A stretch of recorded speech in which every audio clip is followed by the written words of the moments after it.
Pēc 5:00 ceturtdienas pievakarēs mēs esam Digituvi. Tagad es neatceros, vai tu esi pie manis ciemos uz Digituvi bijis. Man liekas, ka nē. Ričards Fomrāds pie manis ciemos, LMT datorredzes un mobilitātes biznesa vadītājs, un šodien mēs runāsim par datorredzi. Tu esi pie manis ciemos bijis? Nē, esmu bijis pie tevis vēl. Tā tad debija. Debija, tieši tā. Sveiciens debitantiem. Jā. Tava ikdiena ir apmācīt datoru, es saprotu. Bērnu vārdiem runājot. Tas onkulis apmāca dators. Mana komanda to dara, jā, bet es pats ar datorredzi mākslīgo intelektu esmu saistīts jau no 2014. gada, kam ir savs laiciņš, jā, ar to pavadīts kopā. Kad mēs tikām pie mākslīgā intelekta, es domāju, parastais cilvēks. Nu, tie kaut kādi pāris gadi, vai ne? 22. gada 30. novembris, ChatGPT. ChatGPT bija pirmais. Kurš šodien ir gudrākais mākslīgais intelekts, ko parastais cilvēks lieto? Atkarīgs no tā, kādam mērķim tu to vēlies izmantot. Katrs ir labāks vai sliktāks vienam vai otram pielietojumam. Tādēļ tas ir tāpat kā atbildēt par vidējo temperatūru slimnīcā. Vai ne? Jā. Bet ir taisnība, ka maksas versija jebkurā gadījumā būs gudrāks gājiens, nevis bezmaksas versija. Parasti tur vairāk ir pieejams, ātrāk saņem rezultātu tam līdzīgi, bet arī atkarīgs no tā, par ko tu runā, ko tu lieto. Tiecīgi, vai tas ir Groks un tu salīdzini ar GPT, vai tas ir kāds cits modelis. Katram savu plusu, savu mīnusu. Šodien mūsu Digitūvas stāsts ir stāsts par datorredzi, kas ir plaša tēma. Pēc būtības tātad tas pamatiņš tāds. Datoriem varam iemācīt to, ko saprotam un ko redzam. Tātad tas, ko mēs piedzīvojam, to mēs dodam datoram, domzīm mākslīgiem intelektam, attiecīgo informāciju, attēlus un video saturu. Vai tas nozīmē arī to, ka šobrīd Diksā varbūt es pamanījis arī pacēlies tāds maziņš hypiņš saistībā ar to, ka kādreiz mākslīgais intelekts, šajā gadījumā ChatGPT tur tik pieminēts, latviski runāja labāk, un tad laikam lietotājs ir iemācījis, ka var arī sarunāties netik gudrā latviešu valodā. Vai tas būs cits stāsts? Ar latviešu salīdzinoši mazajām valodām vispār ir īpašs stāsts, jo vislabāk šie lielo valodu modeļi darbojas ar lielajām valodām, attiecīgi angļu, vācu, kaut vai franču, ķīniešu, protams. Uz masām tātad? Uz masām, jā. Bet latviešu valoda ir ļoti, ļoti attīstījusies un tagad ir daudz labāka. Bet tu neesi pamanījis, ka tagad pēdējā mēneša laikā tiešām ir bijis sliktāk, jo viņš jau komandas jau bija samācījies, un tad pēkšņi kaut kas ir apakaļ kritiens. Es nezinu, ko tas izskaidrojums. Zini, kā tur ir spēlēšanās ar modeļiem. Es arī droši vien kādā brītiņā pastāstīšu, kā tas notiek praktiski. Ka tur ir iespējas iebraukt auzās, kaut kur nepareizā virzienā aiziet, ir iespējams kaut ko izdarīt labāk. Kā? Respektīvi, mums ir jābūt gudriem lietotājiem. Jo, ja mēs būsim dumais lietotājs, mēs no tā rīka neko neizspiedīsim, nekāda sūta nebūs. Mākslīgo intelektu ir tā, ka, līdzīgi kā ar automašīnu, ja mēs viņu izmantojam gudri, maksimāli, tad līdzīgi ar mākslīgo intelektu viņš jau neatņems mums darbu pats kā tāds. Vienkārši tie kas mākslīgo intelektu mācēs izmantot, būs efektīvāk nekā tie, kas nemācēs izmantot. Līdzīgi kā savulaik, kad cilvēki pārgāja no zirgiem uz automašīnām un traktoriem un citiem aparātiem ar iekšdedz dzinēju, vienkārši tie, kas izmantoja šīs jaunās metodas, bija efektīvāki. Tas tagad atbildot uz jautājumu, vai cilvēkam ir jābaidās, ka mākslīgais intelekts tad atnāks un aizstās cilvēku. Bet tu jau atbildēji, ka automatizācijas mērķis ir atvieglot tavu un manu dzīvi, nevis noņemt mums darbu, jo ir diezgan daudz lietu, kur cilvēks tajā laikā mierīgi varētu darīt citas lietas un tādā veidā iespējams uzņēmumam nest lielāku labumu. Svarīgākas lietas, tieši tā. Attiecīgi viņš var vairs nedarīt tik daudz šīs mazsvarīgās lietas un pievērsties svarīgākām, kaut vai vadīt vairākus mākslīgā intelekta aģentus, botus un tam līdzīgi, kas dara šo darbiņu viņu vietām. Bet LMT sakarā mēs nerunājam šodien tik daudz par mākslīgo intelektu kā par rīku tavā telefonā. Šeit mēs runājam par mākslīgo intelektu pilnīgi citās tehnoloģijās, un viens no tādiem ir arī autopilota galvenais rīks gudrais luksofors. Arī gudrais luksofors, jā, teicīgi. Viens no vairākiem produktiem mūsu portfelī, bet datorredze mākslīgā intelekta kontekstā vispār ir ļoti interesanti. Ja mēs skatāmies, kas ir datorredze, tad datorredze ir tas brīdis, kad mēs iedodam datoram smadzenes un acis, lai viņš saprastu, kas notiek attēlos un video, līdzīgi kā to saprotam mēs kā cilvēki apkārtējā vidē, attiecīgi skatoties uz apkārtējo pasauli. Un būtībā viss, ko mēs spējam atšķirt ar cilvēku aci, mēs varam iemācīt atšķirt arī šiem te datoriem.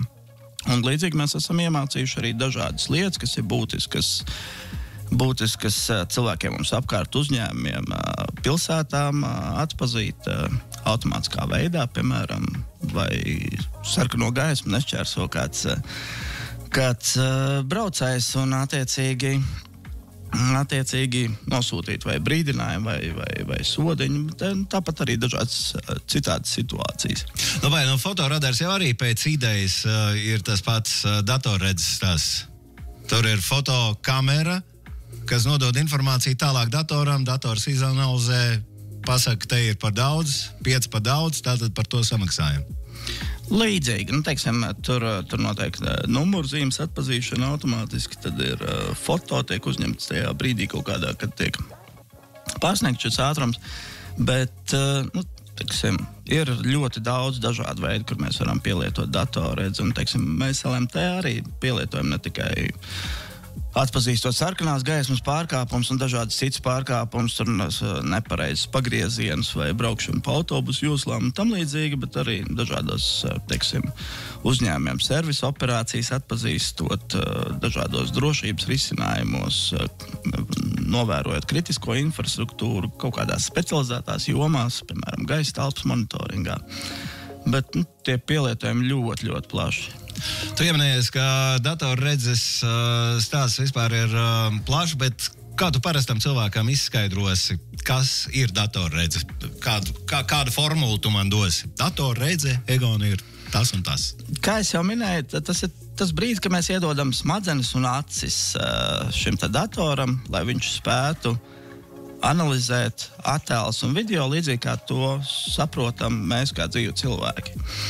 Un tad, lai dators to spētu izdarīt, mums ir jāapmāca.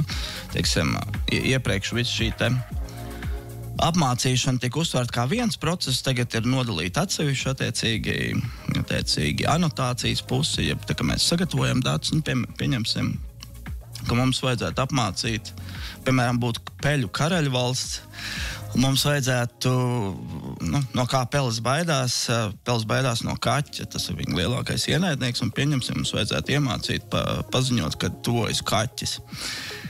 Un, attiecīgi, tas mums nedara redzēt, kā kaķis jau apēd šo te peli, ir uzbrucis peļu karaļvalstī, tad, attiecīgi, mums nepieciešams agrīnā brīdināšana. Tas nozīmē, ka mēs nevaram izmantot tādus ļoti lielus, smagus modeļus. Mēs izmantojam tādus modeļus, ko mēs paši esam apmācījuši, kas ir vieglāk un kas strādā reālā laikā. Un tad, ko mēs darām? Piemēram, mēs paņemam 2000 attēlus, kur ir attēlots kaķis, un tad mācam, attiecīgi, izvēlamies anotācijas veidu, piemēram, ka mēs apvilksim šos te kaķus šajos attēlos ar taisnu stūrīti, vai varbūt iezīmēsim kaķi tā kā precīzi veidolā.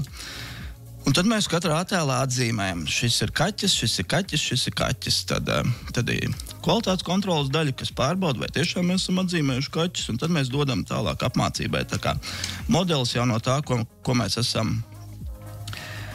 esam samarķējuši, anotējuši šajos datos, viņš jau pats iemācās, kas tad ir kaķis. Tas nozīmē, ka īstenībā ir iespējama arī kļūda. Ja kaķis ir pietiekami gudrs un uzvelk zirga masku, viņš tiek pie pels. Tāpēc viņš kā zirgs aiziet garām, viņš strojas zirgs.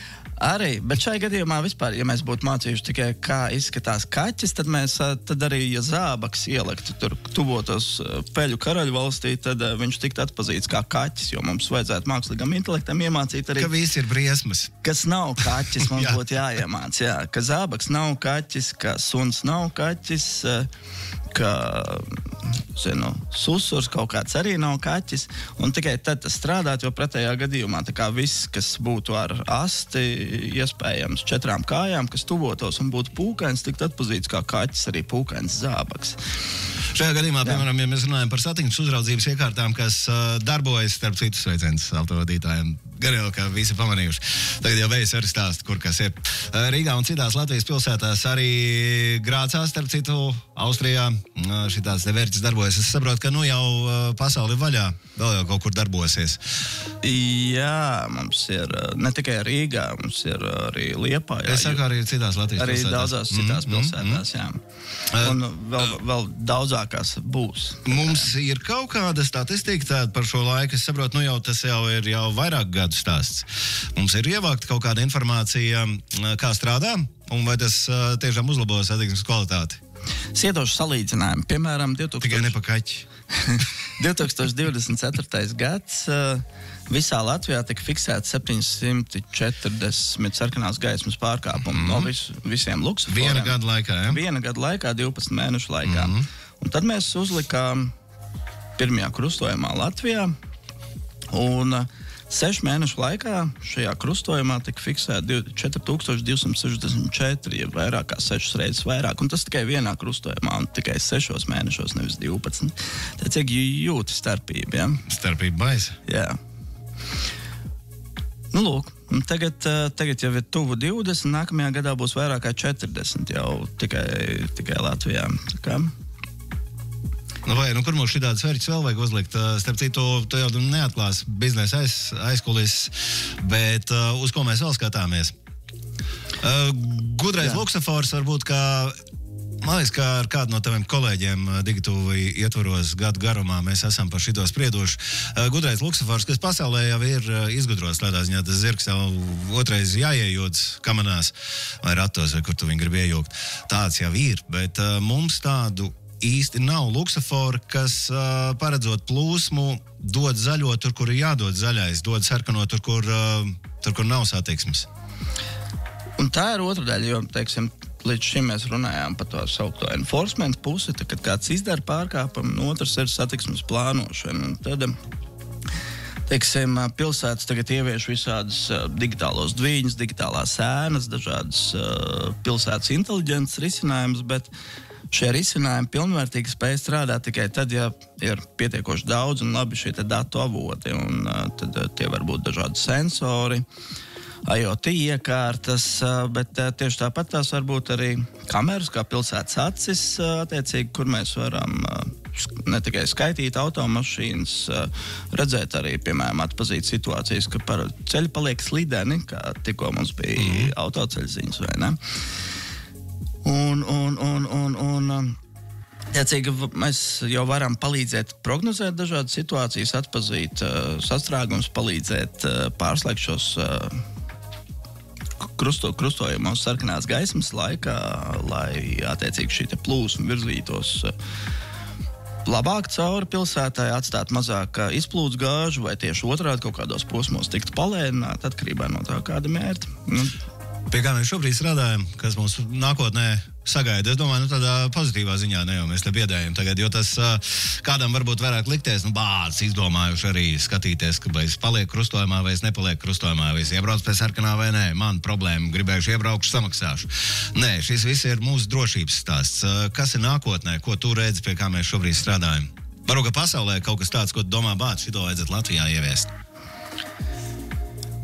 Ir tas pielietojuma joms ir ļoti plašs. Patiesībā, teiksim, tā robeža tikai tas, kādas konkrētajā brīdī vajadzības, iespējas un iztēle. Teiksim, mēs izspēlējām situāciju ar kaķiem un pelēm, un tur redzēja tā kā dažādas nianses, kas jau parādās arī apmācībā.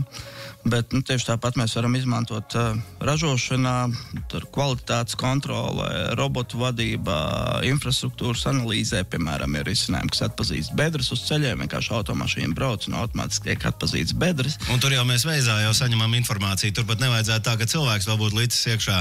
Jānis Pēters, kurš varbūt noguļ to brīdi, ka ir jānoziņo, jo gal galā braukšana ir svarīgākais darbs, nevis ziņošana. Vai ne? Un tad, attiecīgi, tā ziņošana tiek atstāta nevis cilvēku pusē, bet viņi var pilnībā automatizēt. Kaut ir pilsētas pasaulē, kur uzliek šo te bedru atpazīšanu uz sabiedriskā transporta arī, vai veselības aprūpē, dažādu rengenu, magnētiskās rezonances rezultātu automātiski atpazīšanu.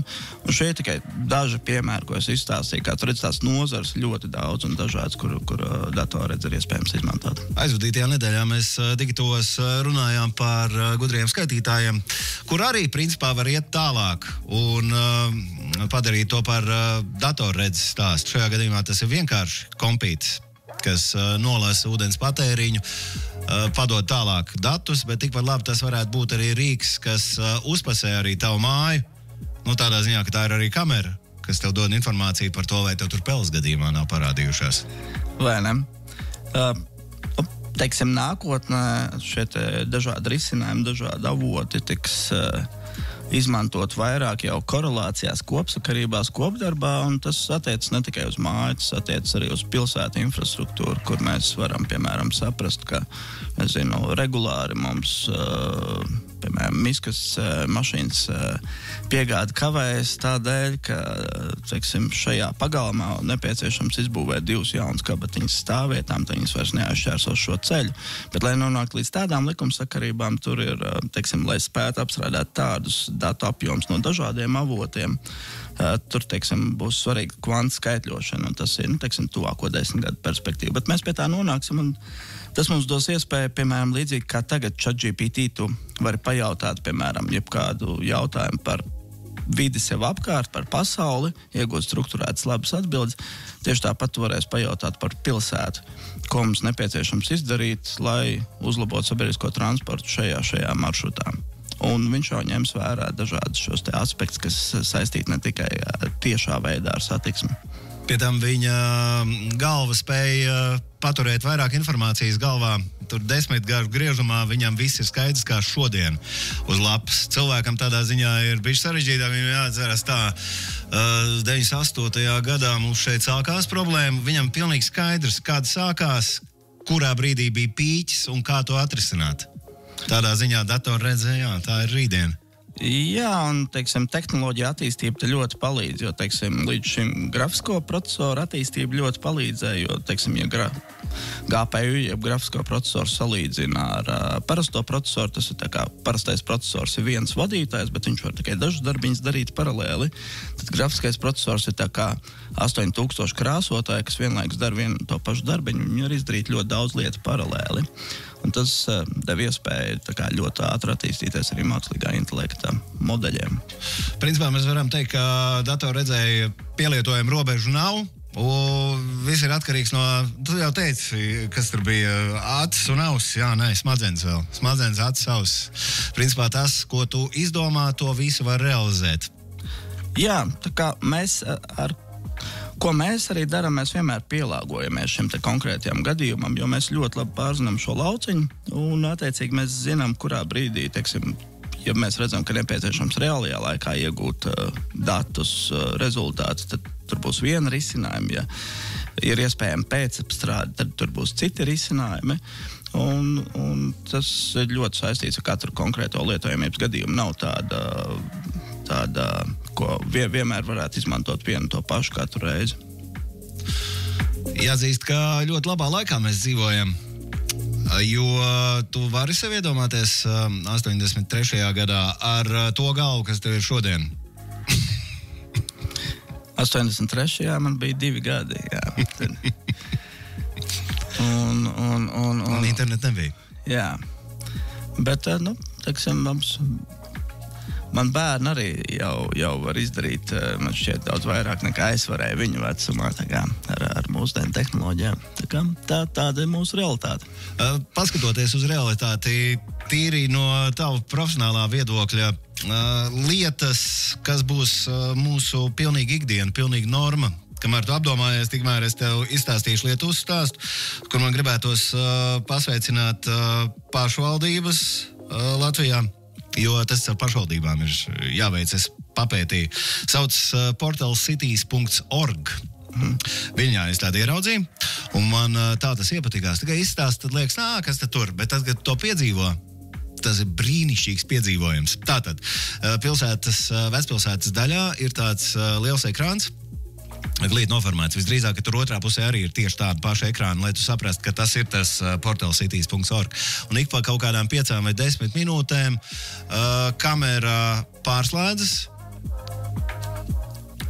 Tu esi, tas, kas ir pienācis tuvumā, tevi filmē un uzreiz rāda cilvēkam citur pasaulē, kur ir tāds portāls. Austrālija, piemēram, tad pārslēdzās, tad ir Amerikas Savienotās valsts, mainās laiki, tumšs, gaišs, mainās pasaules vietas, un ik pa brīdīm tev ir iespēja uzipstināt. Un cilvēki tā kā traki, it kā tas parastais Skype. Vienkārši tik labi strādājoša lieta, elementāra, bet mums tādu obligāti vajag. Mums tādu vajag. Portalcities.org es izpētīju, ka tur var pieteikties tikai pašvaldības, un tad... Vajadzētu kaut kur uzlikt Latvijā, jā. Obligāti vajag. Tik vienkārši lieta, bet tik brīnišķīgi. Man radās ideja, 2 idejas. Viena ir portalcities.org turismu tūri, kur tu brauc pa pasauli, meklē otras pusītes kameras, lai saslēgtos. Un tam man radās arī maza epizode romantiskai filmai. Tīri iepazīšanās stāsts, kur čalis Viļņā stāv, un uz to mazo zīpsni viņš saprot, ka tā meitene Austrālijā, ka tā ir viņa dāma. Tādā ziņā tā īstā. Jā. Un katrs beidzās, un vairāk nekādas iespējas satikties nav, un tad vai nu viņi satiekās vai nesatiekās. Labs sākums filmai. Viņiem pa labu. Vai ar datoru redzi varēsim filmas arī taisīt? Tāds jautājums. Jau tagad taisa. Tā tad varēs. Es gribēju tādu, par filmām mēs iezīmējām to nākotni, tuvākā 5 gadu, 10 gadu, kā izskatās mūsu ikdiena. Līdzīgi, kā, teiksim, ja mēs atskatāmies 1908. gadā, kad radās Henrijs Fords palaida pasaulē Ford T, tad līdz tam ar mašīnām varēja braukt tikai bagātie, un viņas bija tādas kļumzīgas, lēnas. Un tu esi dzirdējis, kā pasaule mainījās, attiecīgi tas kļuva pieejams visiem, līdzīgi kā ChatGPT 22. gada beigās kļuva pieejams arī mums. Attiecīgi, un tagad mēs redzam iekšzemes dzinējas automašīnas pilnīgi visur sev apkārt ikdienā. Katrs, kurš to lieto, zina vislabāko veidu, kā to izmantot, tieši kādēļ viņš izmanto šo konkrētajā veidā, šo iekšzemes dzinēju, vai traktorā, vai lidmašīnā, vai vienalga kur. Un tieši tāpat pēc kāda laika mēs būsim ļoti konfidenti arī par mākslīgo intelektu. Mēs katrs izmantosim viņu šādā vai tādā veidā, zināsim, kāpēc tieši mēs izmantojam to vai šo modeli vai datorredzi vai vienalga, kas uz to laiku būs uzradīta. Jo šodien pēc idejas to rīku mēs izmantojam kā Google meklētāju tikai slinkajā versijā, bet vispār pēc idejas tas ir radīts pilnīgi citām vajadzībām. Ļoti plaši, teiksim, pirms 22. gada beigām viņi izmantoja zinātnieki, pētnieki, lai izmantot mākslīgo intelektu, tev vajadzēja būt kaut kādām vismaz programmēšanas iemaņām. Bet tagad viņš ir pieejams jebkuram, un attiecīgi, ja tu gribi, var aprobežoties tikai vienīgi ar attiecīgi paplašināto versiju Googlam, attiecīgi ar jautājumiem, atbildēm. Ja tu gribi, var arī organizēt, ka viņš dara darbu tavā vietā vai vismaz lielāko daļu darba. Teiksim, man sieva arī kādu laiku atpakaļ pirms 22. gada būma attiecīgi mākslīgo intelektu nelietoja, tēt viņu ļoti plaši izmanto savā ikdienas darbā, ļoti efektīvi. Laiks. Laiks, jā. Laiks māca ne tikai mūs, mēs mācam arī datoru. Piedod, ka es saku datoru. Tāpēc mēs par datoru redz runājam. Starp citu, tad, kad pie manis ciemos nāk jautiņi no LMT, ir iespēja uzvinēt uzmanīgā klausītāja konkursā. LMT vieta televīzijas abonements pilns komplekts uz 6 mēnešiem, kas ir vieta televīzija, tu zini. Tas ir LMT vieta televīzija. Tāda pati televīzija kā citas televīzijas, tikai atšķirībā no citām te ir dažas epizodes, ko var dabūt tikai LMT. Jo ir dažas filmas, piemēram, ko nevar citur nemaz dabūt. Vai ne? Tāpēc HBO paņem visu, ko tev piedāvā LMT vieta televīzija un nemaksā par to 6 mēnešus. Tas, kas tev ir jādara tagad, stāriņa WhatsAppā, tev jābūt pirmajam, kas man vienkāršiem vārdiem izskaidro, kas ir datorredze. Iedosim bišķi laiciņu. Kas ir datorredze? WhatsApp 2844774. Jā, vispār tur var atbildēt, principā, 3 vārdos. Tā. Jā, es šito ieskaitīšu. Es teicu, ka pirmo es apbalvošu. Tā, dators ar acīm un smadzen. Ieskaitīts, Roberts. Tā ir. Roberts, tu esi pirmais. Paldies arī pārējiem. Skatos, man te WhatsApps tagad lēnām gāžās riņķī. Vairāk rūķi darbojas, starp citu vēl vienu versiju. Vairāk rūķi darbojas. Arī jau. Vai vairāk kaķi vai pelis. Kā tu tik līdz tam, piemēram, ar kaķiem un pelēm, kādreiz pašam pārsteigums, vai ne, no kurienes nāk? Un gribējās kaut ko vienkārši iedot analoģijā. Jo mākslīgais intelekts vai īpaši datorredz citreiz izklausās pēc kosmosa, bet īstenībā tur viss ir diezgan vienkārši. Tikai ir tajā iekšā. Lietošanas vaina? Lietošanas vaina, tieši tā. Bet pagaid, ar ko mēs iesākām, ar to mēs varētu noslēgt, vai ja šādu te rīku, to pašu ChatGPT lieto cilvēks, kuram nav pilns rublis, viņš padarīs savu ChatGPT par tādu pašu viņa atspulgu, vai ChatGPT jebkurā gadījumā mācās ne tikai no šī lietotāja. Es domāju, ka ir tikai lietotājs A, kurš nav pārāk gudrs šajā pasaulē.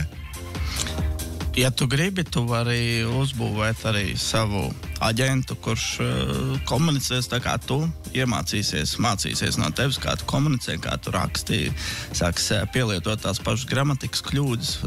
Un būs čoms. Un būs labākais draugs. Jā, iemantos to pašu valodu.